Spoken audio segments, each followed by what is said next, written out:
Hi, xylem BSc Malayalam ക്ലാസ്സിലേക്ക് ഏവർക്കും ഹാർദമായ സ്വാഗതം. നമ്മൾ ഇന്ന് SCRT കില്ലർ സീരീസിന്റെ പുതിയൊരു എപ്പിസോഡിലേക്ക് പോവുകയാണ്. അപ്പോൾ മലയാളത്തിൽ നമ്മൾ 5-6 ക്ലാസ്സുകളിലെ SCRT ഫാക്ട്സുകളാണ് കഴിഞ്ഞ ക്ലാസ്സിനെല്ലാം പഠിച്ചത്. ഇന്ന് നമ്മളൊരു പുതിയ സെക്ഷനിലേക്ക് പോകുന്നു. ഇവിടെ നമ്മൾ പറഞ്ഞിരുന്നു 6ാം ക്ലാസ് അടിസ്ഥാന പാഠാവലിയുടെ ആദ്യത്തെ ഒരു യൂണിറ്റിലെ ഇമ്പോർട്ടൻ്റ് ആയിട്ടുള്ള 3 ചാപ്റ്ററുകളാണ് നമ്മൾ ഇന്ന് പഠിക്കാൻ പോകുന്നത്.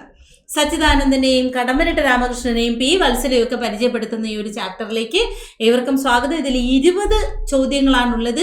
ഈ 20 ചോദ്യങ്ങൾക്ക് എങ്ങനെ നിങ്ങൾ ഉത്തരം എഴുതുന്നു എന്ന് നോക്കാം.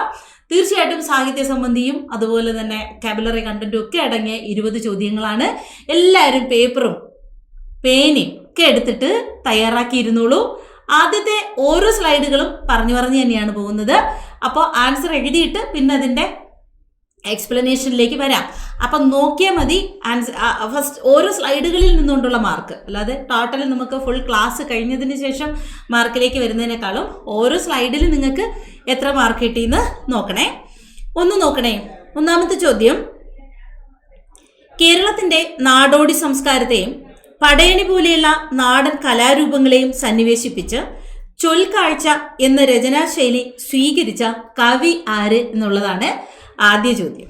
ഒന്നുകൂടെ, കേരളത്തിൻ്റെ നാടോടി സംസ്കാരത്തെയും പടയണി പോലുള്ള നാടൻ കലാരൂപങ്ങളെയും സന്നിവേശിപ്പിച്ചുകൊണ്ട് ചൊൽക്കാഴ്ച എന്ന രചനാശൈലി സ്വീകരിച്ചൊരു കവിയുണ്ട്. Option A Kavalam Narayana Panicker, option B Kadammanitta Ramakrishnan, option C Sachidanandan, option D A Ayyappan. അങ്ങനെ 4 ഓപ്ഷനാണുള്ളത്. ഇതിൽ നിന്നും ഒരു ആൻസർ എഴുതിയെടുക്കാം. ഓക്കെ അല്ലേ? സെറ്റല്ലേ? കാവാലം നാരായണ പണിക്കരാണോ, എ അയ്യപ്പനാണോ, കടമ്പനിട്ട രാമകൃഷ്ണനാണോ, അതോ കവി കെ സച്ചിദാനന്ദനാണോ? ആരാണ് ചൊൽക്കാഴ്ച, നാടൻ കലാരൂപങ്ങളെയും പടയണിയെയും സന്നിവേശിപ്പിച്ചുകൊണ്ട് ചൊൽക്കാഴ്ച എന്ന ഒരു പുതിയ ആശയം, നൂതനാശയം കവിതയിലേക്ക് കൊണ്ടുവന്ന കവി ആര് എന്നുള്ളതാണ് ഒന്നാമത്തെ ചോദ്യം. രണ്ടാമത്തെ ചോദ്യത്തിലേക്ക് പോകാം. സൂക്തം എന്നാൽ വേദവാക്യം. സൂക്തം എന്നാൽ വേദവാക്യം. സൂത്രം എന്നാൽ എന്താണ്? ഈ താഴെ തന്നിരിക്കുന്നതിൽ സൂത്രം എന്ന മലയാള പദത്തിന്റെ ആൻസർ ആയിട്ട് വരുന്നത് ഏതാണ്? കയറ്, ദാമം, നൂൽ, വസ്ത്രം.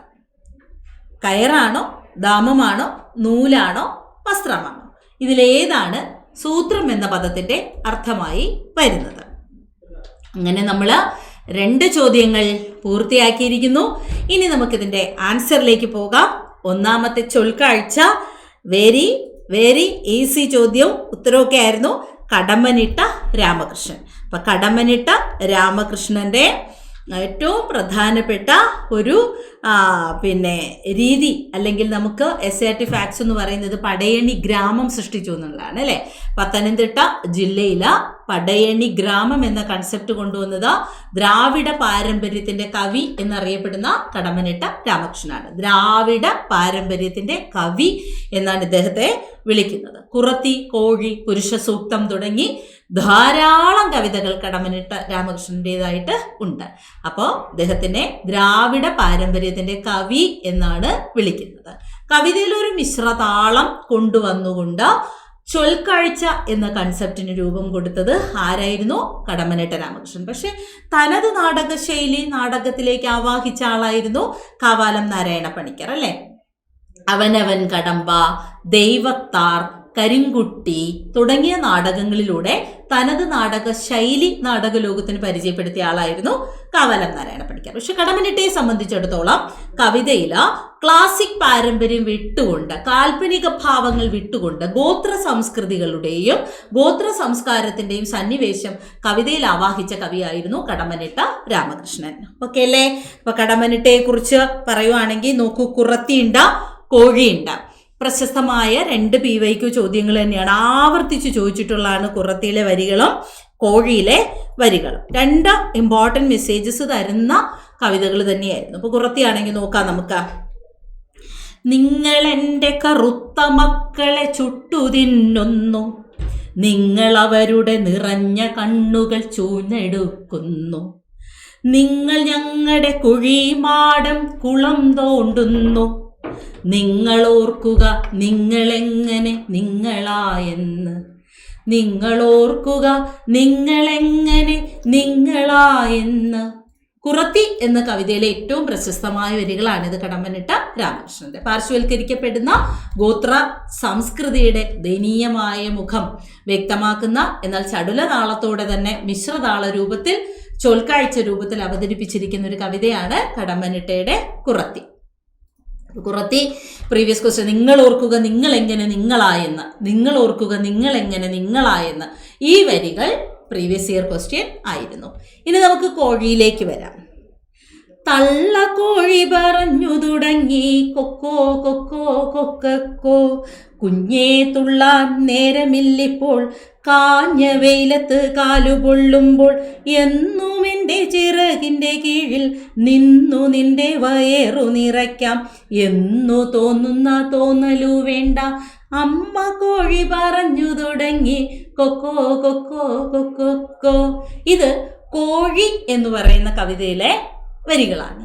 ഇവിടെ അമ്മക്കോഴി തൻ്റെ കുഞ്ഞുകോഴിയെ തന്നിൽ നിന്നും കൊത്തി അകറ്റി മാറ്റുന്നു. പക്ഷെ ഇത് ഒരു അനിവാര്യമായ മാറ്റമാണല്ലേ. എന്നും അമ്മയുടെ ചിറകിൻ്റെ കീഴിൽ വളരാൻ ഒരു കുഞ്ഞിനും സാധിക്കില്ല. കുറച്ച് വളരുമ്പോൾ കൊത്തി അകറ്റുക തന്നെ വേണം. അതൊരു ജീവിത സത്യമാണ് അല്ലേ. പക്ഷേ അങ്ങനെ അകറ്റുമ്പോൾ അവനെ കാത്ത് പരുന്തിൻ കാലുകൾ കാത്തിരിപ്പുണ്ട്. ഈ പരുന്തിൻ കാലുകളിൽ അകപ്പെടാതെ തനിക്ക് ചുറ്റും കണ്ണുകൾ സൃഷ്ടിച്ച് ഓരോ കാഴ്ചയിലും ജാഗ്രതയോടെ ജീവിക്കണമെന്ന് അമ്മ കോഴി കോഴിക്കുഞ്ഞിനോട് പറയുന്നതാണ് അല്ലേ. അപ്പൊ തീർച്ചയായിട്ടും കുഞ്ഞേ തുള്ളാൻ നേരമില്ലിപ്പോൾ, അമ്മയ്ക്ക് അമ്മയുടേതായ വ്യാകുലമുണ്ട്. വ്യാകുലമായ അവസ്ഥയിലാണ് അമ്മ ജീവിക്കുന്നത് അല്ലേ. അമ്മയ്ക്ക് ഒരുപാട് തിരക്കുകളുണ്ട്. പക്ഷേ നീ ഇനി എന്ത് ചെയ്യണം? നിന്റേതായിട്ടുള്ള എന്നും എൻ്റെ ചിറകിൻ്റെ കീഴിൽ നിന്ന് വയറ് നിറയ്ക്കാമെന്ന തോന്നലൊന്നും വേണ്ട എന്ന് പറയുന്നിടത്തോ ജാഗ്രതയോടെ ജീവിക്കണമെന്ന ഓരോ കുഞ്ഞുങ്ങൾക്കും നിർദ്ദേശം നൽകുന്ന ഒരു അമ്മ മനസ്സിനെ കാണാനായിട്ട് സാധിക്കും. കടമ്മനിട്ടയുടെ രണ്ട് വ്യത്യസ്ത മുഖങ്ങളാണ് നമ്മൾ കണ്ടത് അല്ലേ. പാർശ്വവൽക്കരിക്കപ്പെട്ട ഗോത്രവിഭാഗത്തിന് അനുകൂലിച്ചു കൊണ്ടുള്ള കവിത കുറത്തിയായിരുന്നുവെങ്കിൽ, എങ്ങും കാത്തിരിക്കുന്ന പതിയിരിക്കുന്ന അപകടത്തിലൂടെ ജീവിക്കേണ്ട കുഞ്ഞുങ്ങളുടെ ജീവിതത്തെക്കുറിച്ചൊരു മുന്നറിയിപ്പ് നൽകിയാണ് ആര്? കടമ്മനിട്ട. മനസ്സിലായില്ലേ? അപ്പൊ പുരുഷ സൂക്തം, മഴ പെയ്യുന്നു, മദ്ദളം കൊട്ടുന്നു, മിശ്രതാളം, ഏതൊക്കെയാണ് കടമ്മനിട്ട കവിതകളായിട്ട് നമുക്ക് പറയാൻ പറ്റുന്നത്? മഴ പെയ്യുന്നു, മദ്ദളം കൊട്ടുന്നു, മഴ പെയ്യുന്നു, മദ്ദളം കൊട്ടുന്നു, മഴ പെയ്യുന്നു, മദ്ദളം കൊട്ടുന്നു. പിന്നെയോ മഴ പെയ്യുന്നു, മദ്ദളം കൊട്ടുന്നു. അതുപോലെ മിശ്രതാളം, പുരുഷ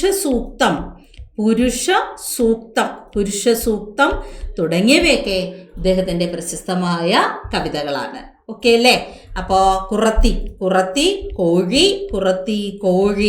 അതുപോലെ മഴ പെയ്യുന്നു, മദ്ദളം കൊട്ടുന്നു, മിശ്രതാളമൊക്കെ കടമ്മനിട്ട കവിതകളാണ്. ദ്രാവിഡ പാരമ്പര്യത്തിന്റെ കവിയെന്നും ചൊൽക്കാഴ്ചയുടെ അവതാരകനെന്നും അറിയപ്പെടുന്നത് കടമ്മനിട്ട രാമകൃഷ്ണൻ. അപ്പോൾ ഒന്നാമത്തെ ചോദ്യത്തിന്റെ ആൻസറായി 2. സൂക്തം എന്നാൽ വേദവാക്യമാണെങ്കിൽ സൂത്രം എന്താണ്? സൂത്രത്തിന് ഉപായം എന്നൊരു അർത്ഥമുണ്ട്, പക്ഷെ ഓപ്ഷനിൽ ഉപായം ഇല്ല അല്ലേ. കയറാണോ, ദാമമാണോ, നൂലാണോ, വസ്ത്രമാണോ? മംഗല്യസൂത്രത്തേനുണ്ടോ മാനസങ്ങൾക്കുള്ള ബന്ധം. ഈ വരി ഒന്ന് കേട്ട് കഴിഞ്ഞാലേ നമ്മൾ ഇനി മറക്കത്തില്ല. എന്താ മംഗല്യസൂത്രം എന്ന് പറഞ്ഞാൽ, ഇപ്പോഴല്ലേ ഒരുപാട് പവനിലെ സ്വർണത്തിലൊക്കെ താലി കെട്ടുന്നത്. പണ്ട് നൂലിലാണ് താലി കെട്ടുന്നത്, അതിനാണ് താലി ചരട് എന്ന് പറയുന്നത്. അപ്പൊ സൂത്രത്തിന് നൂലെന്നൊരർത്ഥം കൂടിയുണ്ട്. ഇപ്പൊ തയ്ച്ചുകൊണ്ടൊക്കെ ഇരിക്കുമ്പോൾ സൂത്രം തീർന്നു പോയി എന്ന് വെച്ചാൽ നൂല് തീർന്നു പോയി എന്നർത്ഥം. മംഗല്യസൂത്രം എന്ന് പറഞ്ഞാൽ ഈ കഴുത്തിൽ താലി കെട്ടുന്ന ആ ചരട്, ആ നൂലിനെയാണ് മംഗല്യസൂത്രം എന്ന് പറയുന്നത്. അപ്പൊ സൂത്രം എന്ന് പറഞ്ഞാൽ ഇത്രയേ ഉള്ളൂ, നൂലെന്നാണ് അർത്ഥം. സൂക്തം എന്ന് പറഞ്ഞാൽ വേദവാക്യം, സൂത്രം എന്ന് പറഞ്ഞാൽ എന്താണ്? നൂലിനെയാണ് നമ്മൾ എന്ത് പറയുന്നത്? സൂത്രം. ഞാനൊരു സൂത്രം കണ്ടുവച്ചിട്ടുണ്ടെന്ന് പറഞ്ഞാൽ അവിടെ നൂലല്ല, ഉപായം. പക്ഷെ മംഗല്യസൂത്രം ഓർത്താൽ മതി. മംഗല്യസൂത്രം എന്ന് പറഞ്ഞാൽ താലി ചരട് എന്നുള്ള അർത്ഥം. ഓക്കെ, അടുത്ത ചോദ്യത്തിലേക്ക് പോയാലോ. താഴെ തന്നിരിക്കുന്നതിൽ ശരി അല്ലാത്ത ജോഡി ഏതാണ്? അപ്പോൾ ഒരു ജോഡി തന്നിട്ടുണ്ട്, അതിൽ ശരിയല്ലാത്തത് ഏതെന്നാണ് നമ്മൾ കണ്ടെത്തേണ്ടത്. പുരുഷ സൂക്തം കടമ്മനിട്ട രാമകൃഷ്ണൻ, ആഗ്നേയം പി വത്സല, ഇവന് കൂടി സച്ചിദാനന്ദൻ, താടക കടമ്മനിട്ട രാമകൃഷ്ണൻ. യെസ്, അടുത്ത ചോദ്യം. ഓരോ സ്ലൈഡിൽ നിന്നും നമുക്ക് ആൻസർ കണ്ടെത്തണമെന്നാണ് പറഞ്ഞത്. താഴെ തന്നിരിക്കുന്നതിൽ അർത്ഥത്തോടു കൂടിയത് എന്നർത്ഥം വരുന്ന പദമേത്? താഴെ തന്നിരിക്കുന്നതിൽ അർത്ഥത്തോടു കൂടിയത് എന്നർത്ഥം വരുന്ന പദം: സ്വാർത്ഥകം, സാർത്ഥകം, സ്വാഭിമാനം, സാഭിമാനം. ഓക്കെ, മൂന്നാമത്തെ ചോദ്യത്തിലേക്ക് തന്നെ വരാം. പുരുഷ സൂക്തം എപ്പം നമ്മൾ പറഞ്ഞുള്ളൂ കടമ്മനിട്ട രാമകൃഷ്ണൻ. ആഗ്നേയം പി വത്സലയുടെ നോവൽ തന്നെയാണ്. ഇവനെ കൂടി വയലോപ്പിള്ളിയെ കഥാപാത്രമാക്കി കെ സച്ചിദാനന്ദൻ രചിച്ച കവിതയാണ് ഇവനെ കൂടി. ഇത് ദേവസ്വം ബോർഡ് പരീക്ഷയുടെ കഴിഞ്ഞ ദേവസ്വം ബോർഡ് പരീക്ഷയുടെ ചോദ്യമായിരുന്നു. അപ്പം ഇവനെ കൂടി എന്ന് പറയുന്നത് ആരുടെ തന്നെ? കെ സച്ചിദാനന്ദൻ തന്നെ. അതിൽ വയലോപ്പിള്ളിയെക്കുറിച്ച് പറയുന്നുണ്ട്. വയലോപ്പിള്ളിയെ പരാമർശിച്ചുകൊണ്ട് കെ സച്ചിദാനന്ദൻ രചിച്ച കവിതയാണ് ഇവനെ കൂടി. താടക. താടക എന്ന ദ്രാവിഡ രാജകുമാരിയെക്കുറിച്ച് അതിമനോഹരമായ കവിത എഴുതിയത് വയലാറാണ് അല്ലേ? വയലാറാണ് താടക എന്ന ദ്രാവിഡ രാജകുമാരിയെക്കുറിച്ചുള്ള കവിത എഴുതിയത്. ഈ ഒരു കവിത വായിച്ചു കഴിയുമ്പോൾ അറിയാണ്ട് നമ്മൾ രാമനോട്, സാക്ഷാൽ ഭഗവാൻ ശ്രീരാമനോട് പോലും ഒരല്പം വിഷമം, ഒരു ദേഷ്യമൊക്കെ നമുക്ക് തോന്നും. കാരണം താടക എന്ന സുന്ദരി കൺമുനകളാൽ രാമനെ അമ്പെയ്തപ്പോൾ തിരിച്ച് ശരങ്ങൾ താടകയിലേക്ക് തറച്ച് താടകയെ കൊല്ലുന്ന ശ്രീരാമനെ ഒരു നിമിഷമെങ്കിലും നമ്മൾ വല്ലാണ്ട് അങ്ങ് നമുക്കൊരു ദേഷ്യമൊക്കെ തോന്നിപ്പോവും. അത്രയ്ക്ക് മനോഹരമായി വിന്ധ്യ ഹിമാചല അല്ലേ, ഞാനത് വരികൾ ഇപ്പം മറന്നു, പക്ഷേ മനോഹരമായൊരു കവിതയാണ്. എപ്പോഴെങ്കിലും ഒന്ന് ജോലിയൊക്കെ ഒന്ന് പഠിച്ചൊക്കെ കഴിഞ്ഞാൽ ജോലിയൊക്കെ കിട്ടിയിട്ടെങ്കിലും താടക ഒന്ന് കേൾക്കണം. കുട്ടികളൊക്കെ ഈ യുവജനോത്സവത്തിൽ അതിമനോഹരമായി താടക ചൊല്ലും. അപ്പോൾ ആ താടക വയലാറിൻ്റെ കവിതകളിൽ വളരെ പ്രശസ്തമായ കവിത തന്നെയാണ് താടക. അപ്പോൾ താടക കടമ്മനിട്ട. പെട്ടെന്ന് നമ്മൾ തെറ്റിക്കാനായിട്ട് കുറത്തിയും കാട്ടാളനും ഒക്കെ ആരുടേതായിരുന്നു? കടമ്മനിട്ടയുടെ. കാട്ടാളൻ എന്നൊരു കവിത കൂടി എഴുതിയിട്ടുണ്ട് കടമ്മനിട്ട, കാട്ടാളൻ. പക്ഷെ താടക ആരുടേതായിരിക്കും? വയലാറിൻ്റെ ആണ്. വയലാറിൻ്റെ വരികളും PSC പരീക്ഷകളിൽ ആവർത്തിച്ചു വരുന്നതാണ്. ഈശ്വരനല്ല, മാന്ത്രികനല്ല, പച്ചമണ്ണിൻ മനുഷ്യത്വമാണ് ഞാൻ. അശ്വമേധത്തിലെ വരികൾ. ഈശ്വരനല്ല, മാന്ത്രികനല്ല, പച്ചമണ്ണിൻ മനുഷ്യത്വമാണ് ഞാൻ, അശ്വമേധത്തിലെയാണ്. അതുപോലെ സ്നേഹിക്കയില്ല ഞാൻ നോവുമാത്മാവിനെ, സ്നേഹിച്ചിടാത്തൊരു തത്വശാസ്ത്രത്തെയും. ഇത് വയലാറിൻ്റെ തന്നെ വരികളാണ്. വയലാറിൻ്റെ മാനിഷാദ എന്ന കവിതയിലെ വരികളാണ്. സ്നേഹിക്കയില്ല ഞാൻ നോവുമാത്മാവിനെ, സ്നേഹിച്ചിടാത്തൊരു തത്വശാസ്ത്രത്തെയും. നീണ്ട വാളല്ലൻ സമരായുധം ക്ഷണക്ഷണധ്വാനം മുഴക്കിയിടുവാൻ. സർഗസംഗീതത്തിലെ വരികളാണ്. അപ്പോൾ സർഗസംഗീതത്തിലാണ് പറഞ്ഞത് വാളല്ല എൻ്റെ സമരായുധം ക്ഷണക്ഷണധ്വാനം മുഴക്കിയിടുവാൻ. തൂലിക പടവാളാക്കിയ കവിയായിരുന്നു വയലാർ. വയലാറിൻ്റെ തന്നെ പ്രശസ്തമായ വരികൾ ആവർത്തിച്ച് പരീക്ഷയ്ക്ക് ഉദ്ധരണി വിഭാഗത്തിൽ വരുന്നുണ്ട്. അപ്പോൾ അതുമൊക്കെ ഒന്ന് ഓർത്ത് വയ്ക്കാം. നമ്മളിതിൻ്റെയൊക്കെ ക്ലാസ്സുകൾ സൈലം PSCയുടെ LDC ക്ലാസ്സിൽ പഠിപ്പിക്കുന്നതാണ്. LDCയുടെ ഒരു പുതിയ ബാച്ച് ഈ ഡിസംബർ 15 ആരംഭിക്കുകയാണ്. SCRT ഫാക്റ്റുകൾ ഉൾപ്പെടെ വൊക്കാബുലറി, മലയാളം ഒക്കെ പച്ചവെള്ളം പോലെ പഠിപ്പിക്കുന്നൊരു ബാച്ചാണ്. ഏറ്റവും ഭംഗിയായി കുറഞ്ഞ സമയത്തിനുള്ളിൽ നിങ്ങൾക്ക് പരീക്ഷ വരെയോ ഒരു വർഷത്തിനുള്ളിലോ കോഴ്സ് ഡ്യൂറേഷനുള്ള ഒരു ക്ലാസ്സാണ് LDC 2.0 എന്ന് പറഞ്ഞിട്ട് 2024 LDCക്കായിട്ട് സൈലം PSC നിങ്ങൾക്കായിട്ട് അണിയിച്ചൊരുക്കുന്ന ഒരു പുതിയ ബാച്ചാണ്. സോ ബാച്ചിലേക്ക് ജോയിൻ ചെയ്യേണ്ടുന്ന ഉദ്യോഗാർത്ഥികൾക്ക് ഇപ്പോൾ തന്നെ ജോയിൻ ചെയ്യാം. വളരെ കുറഞ്ഞ റേറ്റിൽ ഏറ്റവും നല്ല ക്ലാസ്സുകൾ കേരളത്തിലെ ഏറ്റവും പ്രഗത്ഭരായ അധ്യാപകർ നിങ്ങൾക്ക് തരുന്നു. ഓക്കെ, അപ്പോൾ അത് LDC കൂടി ഒന്ന് ഓർമ്മയിലിരിക്കട്ടെ. ഓക്കെ, ശരി. അപ്പോൾ നമുക്കിനി അടുത്ത ക്വസ്റ്റ്യനിലേക്ക് വരാം. അപ്പോൾ ഇവിടെ എന്തായിരുന്നു? താടക വയലാറിൻ്റെ വരികൾ തന്നെയാണ്. തൂലിക പടവാളാക്കിയ കവി. അദ്ദേഹത്തിനെ കുറിച്ച്, വയലാറിനെ കുറിച്ച് ഒരു HSC പരീക്ഷയുടെ ഒരു ചോദ്യം കൂടി ഉണ്ടായിരുന്നു അല്ലേ? പുരുഷാന്തരങ്ങളിലൂടെ വയലാറിനെ പരാമർശിച്ചപ്പോൾ പറയുന്നേ ഉള്ളൂ. പുരുഷാന്തരങ്ങളിലൂടെ എന്ന യാത്രാ വിവരണ കൃതി ആരുടേതാണ്? ഒരു സഞ്ചാര സാഹിത്യം എന്ന രീതിയിൽ അദ്ദേഹം പുരുഷാന്തരങ്ങളിലൂടെ, ഇത് ശരിക്കും ആത്മകഥാംശമുള്ളൊരു കൃതി എന്നൊക്കെ നമുക്ക് പറയാം. പുരുഷാന്തരം എന്ന് പറഞ്ഞാൽ തന്നെ നമുക്കറിയാം ബ്രഹ്മചര്യം, ഗാർഹസ്ഥ്യം, വാനപ്രസ്ഥം, സന്യാസം. ഒരു മനുഷ്യൻ ജീവിച്ച് അവൻ്റെ മരണം വരെ കടന്നു പോകുന്ന 4 ഘട്ടങ്ങളാണ് ബ്രഹ്മചര്യവും, ഗാർഹസ്ഥ്യവും, വാനപ്രസ്ഥവും, സന്യാസവും. അല്ലേ? ഇത് 4 കമ്പൽസറി ഒന്നും അല്ല. ബ്രഹ്മചാരിയായി ജീവിക്കുന്നവരുണ്ട്, ബ്രഹ്മചാരിയായി ഗാർഹസ്ഥ്യ ജീവിതത്തിൽ തീരുന്നവരുണ്ട്. ഇനി ഈശ്വരനെ തേടാനായി വാനപ്രസ്ഥത്തിലേക്കുള്ളൊരു പോക്കുണ്ട്. ഈശ്വരനെ പൂർണ്ണമായും അറിയുമ്പോൾ വാനപ്രസ്ഥത്തിൽ നിന്നും സന്യാസത്തിലേക്ക് പോകുന്നു. ഇങ്ങനെ 4 ജീവിത ദശകളെയാണ് പുരുഷാന്തരം എന്ന് പറയുന്നത്. ഇത് പുരുഷന് മാത്രമുള്ള അന്തരമല്ല, ഇത് സ്ത്രീക്കുമുള്ളതാണ്.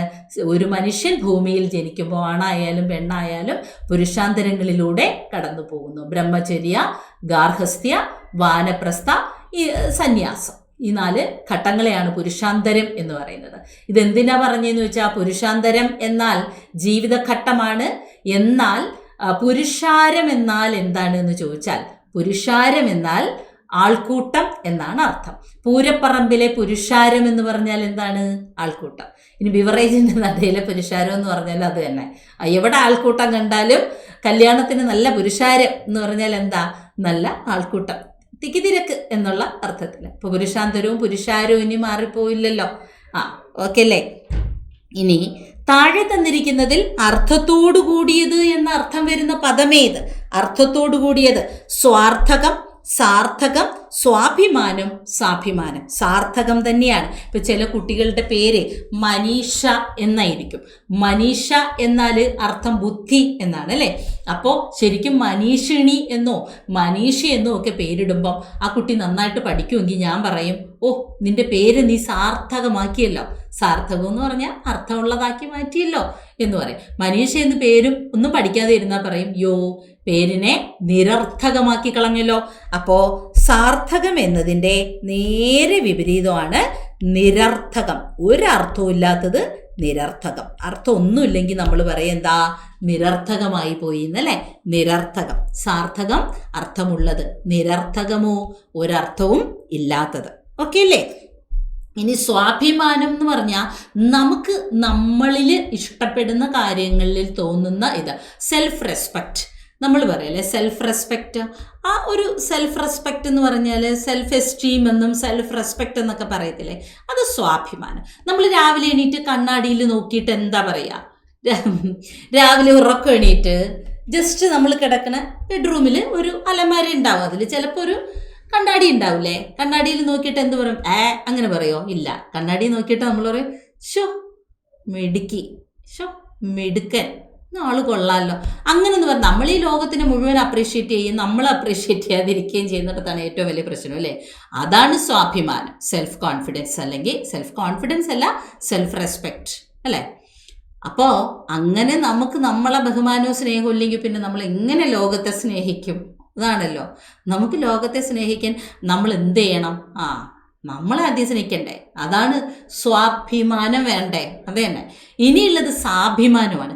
സാഭിമാനം എന്ന് പറഞ്ഞാൽ അഭിമാനത്തോടു കൂടിയത് അല്ലേ?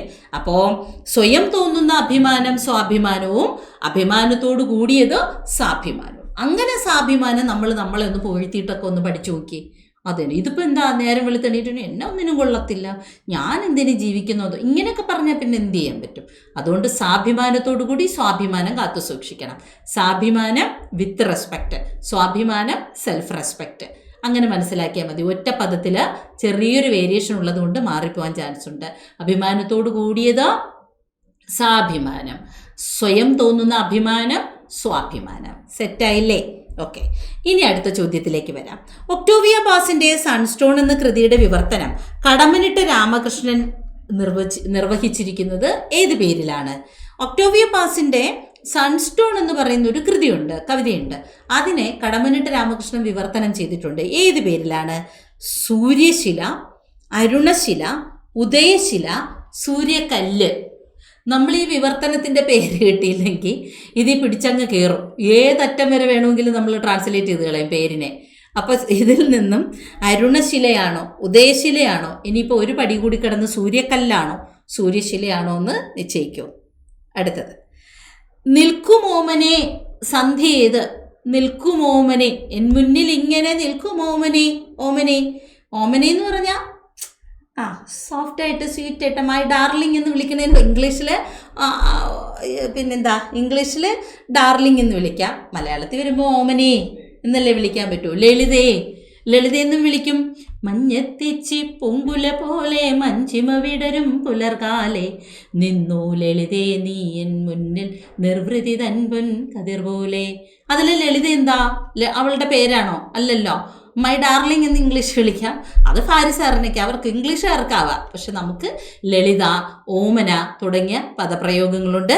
അപ്പം ഈ പദത്തിനെ ഇങ്ങനെ പറഞ്ഞ എന്താന്ന് വെച്ചാൽ, നിൽക്കുമോ മനേ അങ്ങനെ പിരിക്കരുത്. വേണമെങ്കിൽ ഇങ്ങനെ പിരിപ്പും ചേർപ്പും ഒക്കെ വരുന്ന സമയത്ത് ഇതിന് നമ്മൾ ഒരു കണ്ണിച്ചോര ഇല്ലാതെ കയറി ഇങ്ങനെ പിരിച്ചു കളയും. നിൽക്കുമോ മനേ, അപ്പോൾ ഏതോ ഒരു മനേഷിനെയോ മറ്റോ നിൽക്കുമോ മനെ അല്ല ഉദ്ദേശിച്ചത്, നിൽക്കുമോമനെ ആണ്.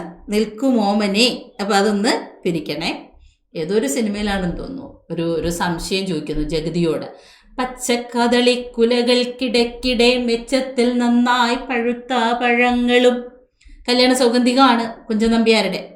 പച്ചക്കദളി കുലകൾക്കിടക്കിടെ മെച്ചത്തിൽ നന്നായി പഴുത്ത പഴങ്ങളും. അതല്ലേ തരങ്കിണി വൃത്തം. തുള്ളൽ തന്നെ. അപ്പോൾ ഒരു കുട്ടി ഇങ്ങനെ സാറിനോട് സംശയം ചോദിക്കുന്നു, എന്താ മാഷേ പച്ചക്കദളി കുല എന്ന് പറഞ്ഞിട്ട് ഇടയ്ക്കൊരു കിടേ കിടേ, അതെങ്ങനെ എവിടെന്നാ വന്നേ ഈ കിടേ കിടേ എന്ന് ചോദിക്കുമ്പോൾ ജഗതി പറഞ്ഞു കൊടുക്കുന്നുണ്ട്. അതിങ്ങനെ കാറ്റടിച്ചിട്ട് കുലകള് കിടേ കിടേ എന്ന ശബ്ദം ഉണ്ടാക്കിയതാണെന്ന്. അപ്പം അത് ആ പദങ്ങളെ തമ്മിൽ പിരിച്ചപ്പോഴുള്ളൊരു പ്രശ്നമാണ്. അങ്ങനെ പച്ചക്കദളി കുലകൾ കിടേ കിടയല്ല, പച്ചക്കദളി കുലകൾ കിടക്കിടെ അല്ലേ. അപ്പം അതുപോലെ നമ്മൾ പിരിക്കുമ്പോൾ നന്നായിട്ട് ശ്രദ്ധിച്ചോണം. ചേർന്ന് വരുന്ന പദങ്ങളൊക്കെ പിരിക്കാനുണ്ടാവും. ഓരോരോ മരങ്ങളും പിഴുതെറിഞ്ഞു എന്നുള്ളത് ഓരോ രോമങ്ങളും പിഴുതെറിഞ്ഞു എന്ന് പറഞ്ഞ് വായിച്ചവരും ഉണ്ട്. അധ്യാത്മരാമായണം കിളിപ്പാട്ടാണെന്ന് തോന്നുന്നു. ഓരോ രോമങ്ങളായി പിരിച്ചെറിഞ്ഞു അല്ലേ, പിഴുതെറിഞ്ഞു. അതെ ഓരോ മരങ്ങളാണ്, ഓരോ രോമങ്ങളല്ല. അതുപോലെ നിൽക്കുമോ മനയാക്കരുത്, അങ്ങനെ പിരിച്ചിട്ടുണ്ട് ഈ നിൽക്കുമോമനെ. അപ്പോൾ അതൊന്ന് സന്ധി നിർണ്ണയിക്കാനായിട്ട് ചോദിക്കുകയാണെങ്കിൽ എങ്ങനെ ആൻസർ ചെയ്യും? അപ്പോൾ ഇവിടെ 5ാമത്തെ ചോദ്യത്തിൻ്റെ ആൻസർ പറയാം. സൂര്യശിലയാണ്. ഇനി മറക്കരുത്, കുട്ടികൾക്ക് പഠിക്കാനുണ്ട്. ഒക്ടോവിയ പാസിൻ്റെ സൺസ്റ്റോൺ എന്ന കൃതിയുടെ വിവർത്തനം കടമനിട്ട രാമകൃഷ്ണൻ നിർവഹിച്ചിരിക്കുന്നത് സൂര്യശില എന്ന പേരിലാണ്. ഇനി നിൽക്കുമോമനെ അല്ലേ. അപ്പം നമുക്ക് എങ്ങനെ പിരിക്കാം? പിരിച്ചാലല്ലേ സന്ധി കണ്ടുപിടിക്കാൻ പറ്റുള്ളൂ. നിൽക്കും അധികം ഓമനേ, നിൽക്കും അധികം ഓമനേ. താണ്ടെ അനുസ്വാരം പോയേ, ചേർത്തപ്പോൾ അനുസ്വാരം ഇല്ല അല്ലേ. നിൽക്കും അധികം ഓമനെ. ഒരു മാ കൂടി വന്നു. അപ്പം നമുക്ക് നോക്കാം. അനുസ്വാരം അങ്ങ് പോയി, മ് വന്നു. മ് ഓ മോ, അങ്ങനെയാണ് എന്ത് കിട്ടുന്നത്? പോയി മ് വന്നു. മ് അധികം ഓ മോ, അങ്ങനെ നിൽക്കുമോമനേ, നിൽക്കുമോമനേ എന്നായി അല്ലേ. അതായത് ആദേശസന്ധിയാണേ. ആദേശം പോയിട്ട് മ് വന്നതുകൊണ്ട് ആദേശസന്ധി. ഒന്ന് പോയി വേറൊന്ന് വരുന്നത് ആദേശസന്ധിയാണ്.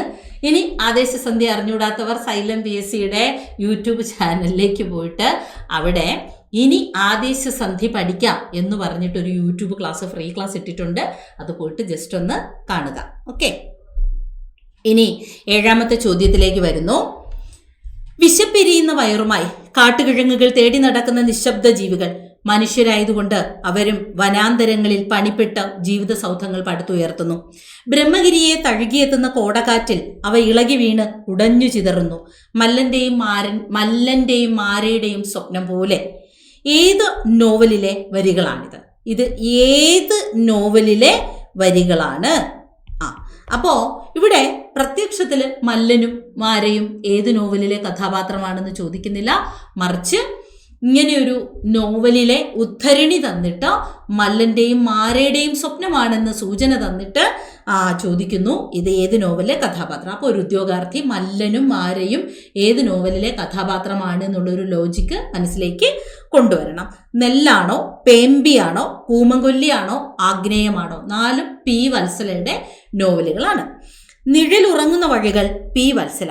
ഒരു വഴിയും കുറേ നിഴലുകളും നോവൽ ആരുടേതാണ്? KR Meera, T Rajalakshmi, Perumbadavam Sreedharan, Benyamin. നോക്കൂ, ഇത് നമുക്കറിയാം. P വത്സല വയനാട്ടിലെ ആദിവാസി ജീവിതം വളരെ മനോഹരമായി അവതരിപ്പിച്ചിരിക്കുന്ന ഒരു നോവലാണ് നെല്ല്. അവിടെ വയനാട്ടിൽ പോയിട്ട് തിരുനെല്ലിയിലെ ആദിവാസികളോടൊപ്പം അവരിൽ ഒരാളായി ജീവിച്ച് അവരുടെ ഭാഷയും അവരുടെ ഭക്ഷണവും അവരുടെ ജീവിത രീതിയും അവരുടെ ഗോത്ര സംസ്കൃതിയും ഉൾക്കൊണ്ടുകൊണ്ട് രചിച്ച നോവലാണ് നെല്ല്. നെല്ല് തന്നെ പിന്നീട് സിനിമ എസ് എൽ പുരം സദാനന്ദൻ തിരക്കഥ എഴുതി രാമു കരിയാട്ട് സംവിധാനം ചെയ്ത് പിന്നീട് അത് സിനിമയാക്കിയിട്ടുണ്ട്. അങ്ങനെ മനോഹരമായ ഒരു ജനവിഭാഗത്തെ, അവരുടെ ജീവിതത്തെ, അവരുടെ കഷ്ടപ്പാടിനെ, അവരനുഭവിക്കുന്ന വേദനകളെ ഒക്കെ മനോഹരമായി നോവലിലേക്ക് ആവാഹിച്ചതാണ് ആര്? പി വത്സല, നെല്ലെന്ന നോവലിലൂടെ. അപ്പോൾ തീർച്ചയായിട്ടും ഇത് നെല്ലാണ് മല്ലനും മാരയും. ആരാണ് ഇതിലെ കഥാപാത്രങ്ങൾ? മല്ലനും മാരയും. ഓക്കെ, ഇനി നിഴലുറങ്ങുന്ന വഴികൾ എന്ന നോവൽ ആരുടേതാണ്? പി വത്സലയുടേതാണെങ്കിൽ ഒരു വഴിയും കുറേ നിഴലുകളും. അപ്പോൾ വഴിയും നിഴലും ഒരുപോലെ ഫാക്റ്റ് ആവർത്തിച്ചു വരുന്ന 2 നോവലുകളാണ്. അതാരുടേതാണെന്നായിരുന്നു? ടി രാജലക്ഷ്മിയുടേതാണ്. മലയാള സാഹിത്യത്തിലെ ഏകാന്ത വിസ്മയം. എന്താ വിളിക്കുന്നേ? ഏകാന്ത വിസ്മയം. മലയാള സാഹിത്യത്തിലെ ഏകാന്ത വിസ്മയം, മലയാള സാഹിത്യത്തിൻ്റെ മൗനനൊമ്പരം, മലയാള സാഹിത്യത്തിൻ്റെ മൗനനൊമ്പരം, വിഷാദത്തിൻ്റെ കഥാകാരി, ഇനിയോ കേരള എമിലി ബ്രോണ്ടി എന്നീ പേരുകളിൽ അറിയപ്പെടുന്ന സാഹിത്യകാരിയാണ് ടി രാജലക്ഷ്മി. ഒരു വഴിയും കുറേ നിഴലുകളും എന്ന കൃതി ആദ്യത്തെ കൃതി തന്നെയാണ് ടി രാജലക്ഷ്മിയുടേത്. ടി രാജലക്ഷ്മി കവിതാ ലോകത്തേക്ക് ഉയർന്നു. പക്ഷേ ചുറ്റിനും നിന്ന് ഒരുപാട് പേരുടെ ക്രിറ്റിസിസം ഒക്കെ നേരിടാനാവാതെ 35-ാമത്തെ വയസ്സിൽ ആത്മഹത്യ ചെയ്യുകയാണ് ഉണ്ടായത്. എമിലി ബ്രോണ്ടി ഒരു വെസ്റ്റേൺ ഷോർട്ട് സ്റ്റോറി റൈറ്ററാണ്. ഡിപ്രഷൻ പേഷ്യൻ്റ് ആയിരുന്നു. ഏകദേശം ഇതേ പ്രായത്തിലൊക്കെ തന്നെ അവർ മരിക്കുകയാണ്. സൂയിസൈഡല്ല, മരിക്കുകയാണ് ചെയ്യുന്നത്. അപ്പോൾ ഒരുപോലെ കഥാരംഗത്തേക്ക് ഉദിച്ചുയർന്ന 2 നക്ഷത്രങ്ങളാണ് ടി രാജലക്ഷ്മിയും എമിലി ബ്രോണ്ടിയും. എമിലി ബ്രോണ്ടിയുടെ രചനാരീതിയുമായും അവരുടെ ആ ഒരു ജീവിത അനുഭവങ്ങളുമായും ഒക്കെ ബന്ധമുള്ളത് കൊണ്ടാണ് ടി രാജലക്ഷ്മിയെ കേരള എമിലി ബ്രോണ്ടി എന്ന് വിളിക്കുന്നത്. അങ്ങനെ ഒരു പിടി നോവ് സമ്മാനിച്ചുകൊണ്ട് കടന്നുപോയത് കൊണ്ട് മലയാള സാഹിത്യത്തിൻ്റെ ഏകാന്ത വിസ്മയമെന്നും അതുപോലെ മലയാള സാഹിത്യത്തിൻ്റെ മൗനനൊമ്പരമെന്നും ടി രാജലക്ഷ്മിയെ വിളിക്കുന്നു. ടി രാജലക്ഷ്മിയെ കഥാപാത്രമാക്കിക്കൊണ്ട് പെരുമ്പടവം ശ്രീധരൻ രചിച്ച ഒരു നോവലുണ്ട്. അഭയം എന്നാണ് പേര്. ടി രാജലക്ഷ്മിയെ കഥാപാത്രമാക്കി പെരുമ്പടവം ശ്രീധരൻ രചിച്ച നോവൽ ഏതാണ്? അഭയം. പക്ഷേ അതിൽ രാജലക്ഷ്മി എന്നല്ല കഥാപാത്രത്തിൻ്റെ പേര്, സേതുലക്ഷ്മി എന്നാണ്. സേതുലക്ഷ്മി എന്ന കഥാപാത്രം ശരിക്കും ടി രാജലക്ഷ്മി തന്നെയാണ്. അഭയം എന്ന നോവൽ ടി രാജലക്ഷ്മിയുടെ ജീവിതവും ആണ്. ഓക്കെ അല്ലേ? അപ്പോൾ അത് കേട്ടു, അറിഞ്ഞു. പി വത്സലയെ കുറിച്ചാണ് ഇവിടെ പറഞ്ഞത്.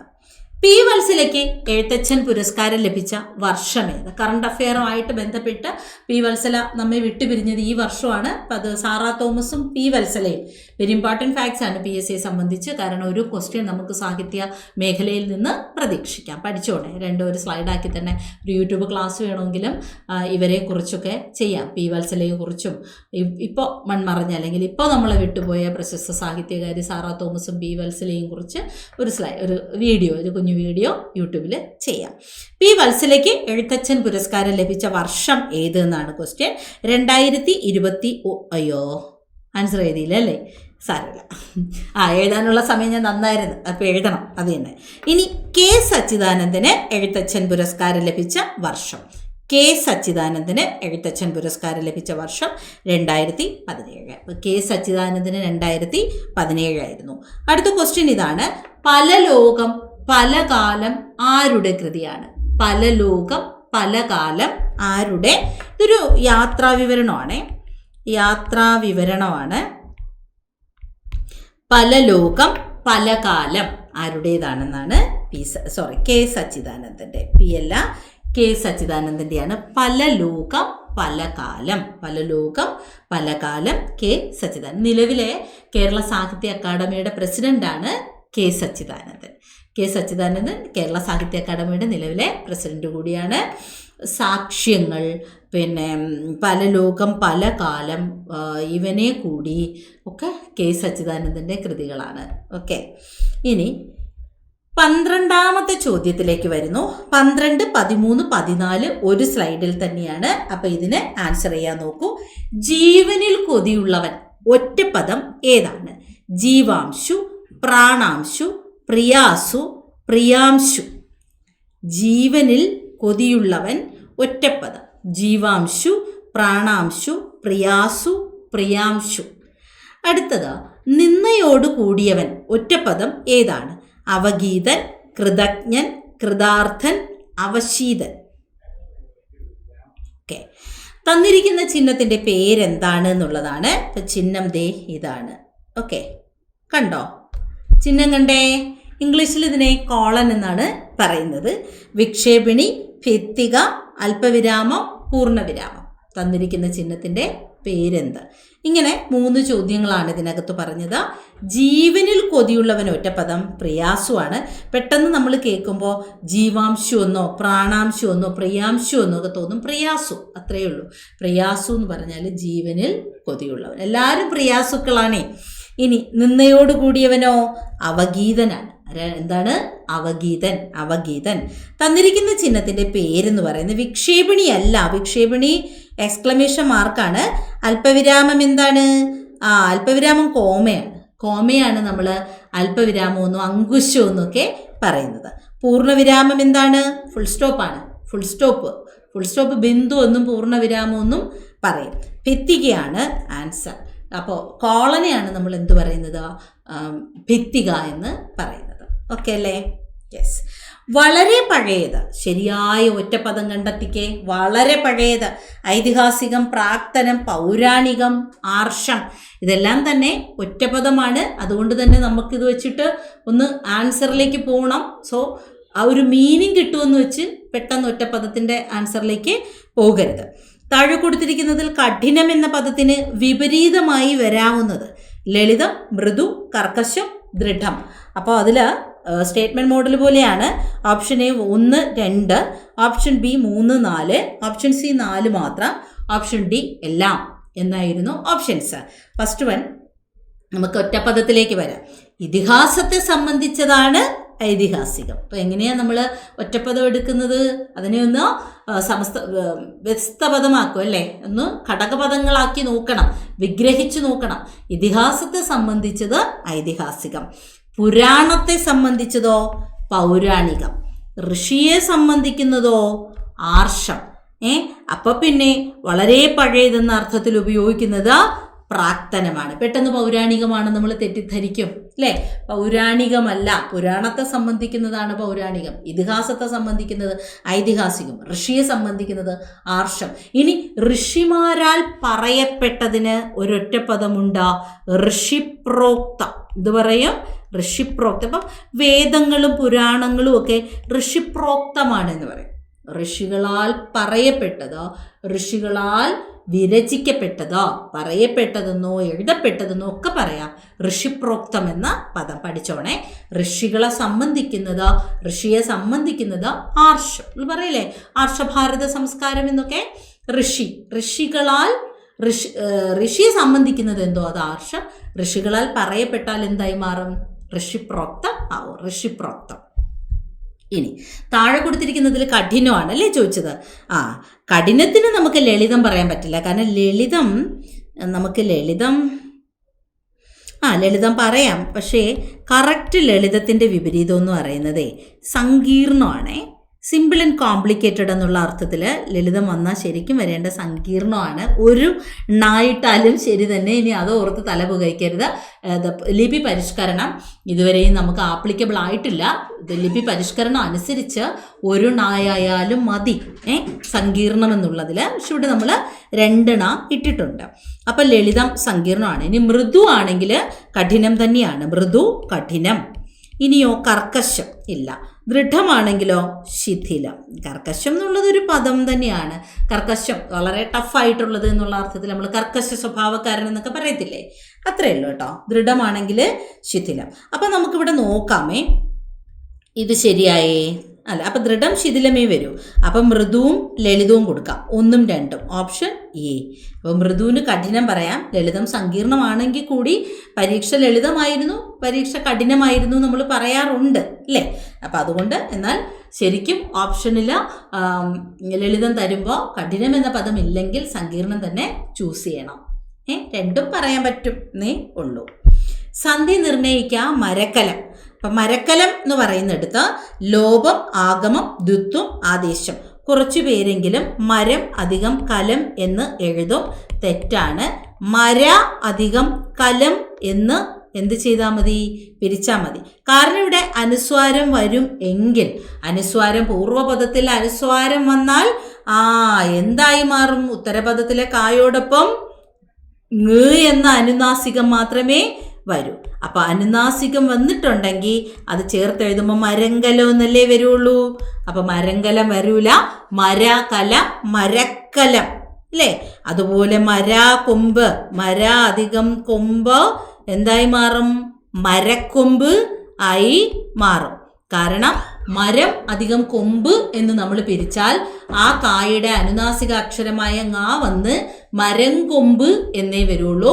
പക്ഷെ നമുക്കിവിടെ മരക്കൊമ്പ് ദ്വിത്വമാണ്. ദ്വിത്വത്തിൽ എന്തായാലും ഒന്ന് പോയി വേറൊന്നും വരില്ല. ഉള്ള ഒരെണ്ണം ഇരട്ടിക്കേ ഉള്ളൂ.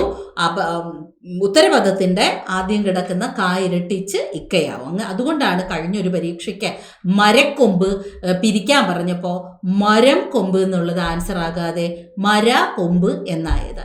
ആദേശസന്ധിയുടെ ഒരു പ്രത്യേക നിയമമാണ്, കേരള പാണിനീയ നിയമമാണ്.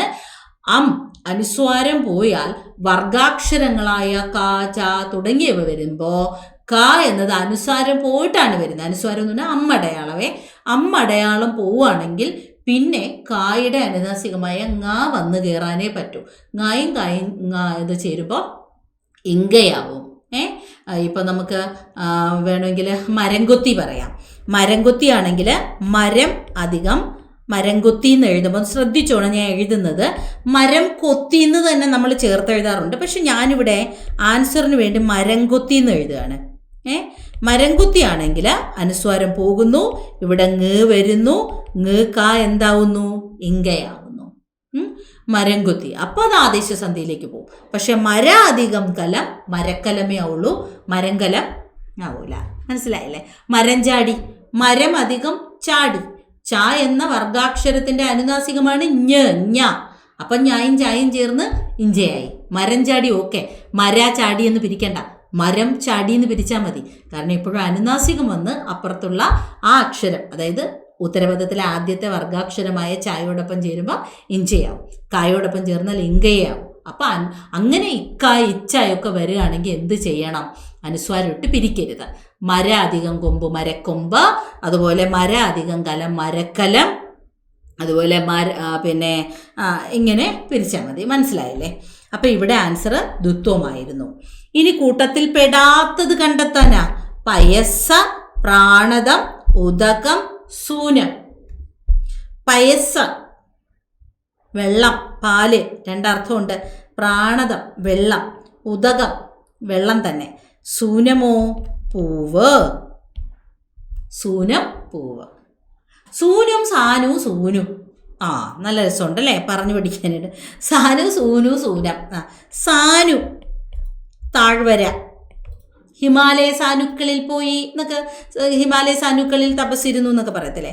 സൂനു പുത്രൻ. സൂനം പൂവ്. ഇപ്പൊ സാനു താഴ്വര, സൂനു പുത്രൻ, സൂനം പൂവ്. ഓക്കെ അല്ലേ? ഇനി കവി എന്ന പദത്തിന്റെ സ്ത്രീലിംഗം PSCക്ക് ഭയങ്കര ഇഷ്ടമാണ്. മോസ്റ്റ് ഫേവറേറ്റ് എതിർലിംഗം എന്നൊക്കെ പറയാം. കവയിത്രി, കവേയത്രി, കവയത്രി, കവയിത്രി. അവസാനം രണ്ട് ഇകാര ചിഹ്നങ്ങൾ, അതായത് വള്ളി വരുന്ന ഓർത്താൽ മതി. കവയിത്രി, കവയിത്രി, ഈ ത്രീ അവസാനമാണ് രണ്ട് വള്ളി വരുന്നത്.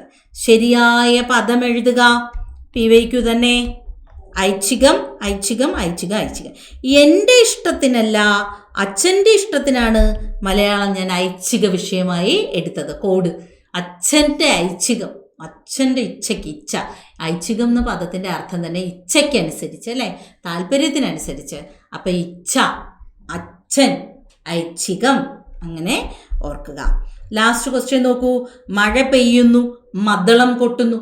ആരുടെ കൃതിയാണ്? കാവാലം നാരായണ പണിക്കർ, കടമ്മനിട്ട രാമകൃഷ്ണൻ, സച്ചിദാനന്ദൻ, അയ്യപ്പൻ. Very simple. കടമ്മനിട്ട രാമകൃഷ്ണൻ. അപ്പം കടമ്മനിട്ട രാമകൃഷ്ണൻ്റെ കവിതയാണ് മഴ പെയ്യുന്നു മദ്ദളം കൊട്ടുന്നു. 6ാം ക്ലാസ് അടിസ്ഥാന പാഠാവലിയിലെ ആദ്യത്തെ 3 ചാപ്റ്ററുകൾ പുരുഷ സൂക്തം, പി വത്സലയുടെ തേങ്ങ എന്ന് പറയുന്നൊരു കഥയുണ്ട്. അപ്പോൾ ഈ പുരുഷ സൂക്തം എന്ന കവിതയിലെ ഊഞ്ഞാൽപ്പാട്ട് എന്ന കവിതയാണ് കുട്ടികൾക്ക് പഠിക്കാനുള്ളത്. അത്ര കണ്ടങ്ങോട്ട് വലിയ കാര്യങ്ങളൊന്നുമില്ല, പക്ഷെ കടമ്മനിട്ടയെക്കുറിച്ചായിരിക്കും ക്വസ്റ്റ്യൻ വരുന്നത്. അതുപോലെ തന്നെ തേങ്ങ എന്ന കഥ, അക്കമ്മ എന്ന 10 വയസ്സുള്ളൊരു തമിഴ് പെൺകുട്ടി വലിയൊരു വീട്ടിലേക്ക്, നല്ലൊരു റിച്ച് ഫാമിലിയിലേക്ക് ജോലിക്കാരിയായിട്ട് വരുന്നതും തേങ്ങ പറമ്പിൽ വീണ് കിടക്കുന്നത് കാണുകയും അവളതെല്ലാം, അവരുടെ നിർദ്ദേശമൊന്നുമില്ലെങ്കിലും അവളെല്ലാം പറക്കി തേങ്ങാപ്പുരയിലാക്കുന്നതും, അന്നേരം ആ വീട്ടിലെ കൊച്ചമ്മയുടെ മകൾ പറയും, കണ്ടോ അക്കമ്മ ചെയ്തത്, ആരെങ്കിലും പറഞ്ഞു തേങ്ങ വാരിയിടാനെന്നൊക്കെ. പക്ഷെ പെട്ടെന്ന് ആ കൊച്ചമ്മ തൻ്റെ അച്ഛൻ പണ്ട് ചെലവ് ചുരുക്കി കഷ്ടപ്പെട്ട് തെങ്ങും പറമ്പുണ്ടാക്കിയതും, അങ്ങനെ അച്ഛൻ്റെ അധ്വാനം, മരിക്കുന്നതിൻ്റെ അന്ന് രാവിലെയും തെങ്ങും പറമ്പിലൊക്കെ നോക്കിയല്ലേ ഓരോ തെങ്ങും അച്ഛന് പരിചിതമാണ്. കാരണം അച്ഛൻ്റെ കൈകൊണ്ടാണ് ഈ തെങ്ങെല്ലാം വെക്കുന്നത്. പിന്നെയാണ് അവർ പണക്കാരൊക്കെ ആയത്, വിശാലമായ തെങ്ങും പറമ്പൊക്കെ. പെട്ടെന്ന് ഈ കൊച്ചമ്മ പോയിട്ട് അക്കമ്മയെ ഇങ്ങനെ കെട്ടിപ്പിടിക്കുന്നു. തന്നെ എന്തിനാണ് കൊച്ചമ്മ കെട്ടിപ്പിടിക്കുന്നതെന്ന് അക്കമ്മയ്ക്ക് മനസ്സിലാകുന്നില്ല. പക്ഷെ അമ്മയുടെ മനസ്സിലേക്ക് ആ ഗൃഹാതുരത്വം, ഓർമ്മകളുടെ ആ ഒരു സ്മരണ അമ്മയുടെ മനസ്സിലേക്ക് എത്തുന്നു. ഇതൊക്കെയാണ് അക്കമ്മ എന്ന പി വത്സലയുടെ കഥ. അപ്പോൾ പിന്നെയുള്ളത് സച്ചിദാനന്ദൻ്റെ ഒരു കവിത കൂടിയാണ്, വേഗമുറങ്ങ് എന്ന് പറയുന്ന ഒരു കവിത. അപ്പോൾ അതിൽ ആ കവിതയ്ക്ക് കുട്ടി കവിതകളൊക്കെയാണ്. പക്ഷെ ഇതിൽ പി വത്സലയും സച്ചിദാനന്ദനും പിന്നെ കടമ്മനിട്ട രാമകൃഷ്ണനും ആയിരിക്കും നമ്മുടെ ക്വസ്റ്റ്യൻ ഫാക്ട്സ്. അതുകൊണ്ട് ചോദിക്കാൻ ചാൻസ് ഉള്ള കുറച്ച് ചോദ്യങ്ങളാണ് നമ്മൾ ഇന്ന് ഡിസ്കസ് ചെയ്തത്. തീർന്നിട്ടില്ല. 6ാം ക്ലാസ്സിൻ്റെ 2nd യൂണിറ്റിലെ അടുത്തൊരു 3-4 ചാപ്റ്ററുകളുമായിട്ട് അടുത്ത SCERT കില്ലറിൽ നമുക്ക് കാണാം. Okay, by.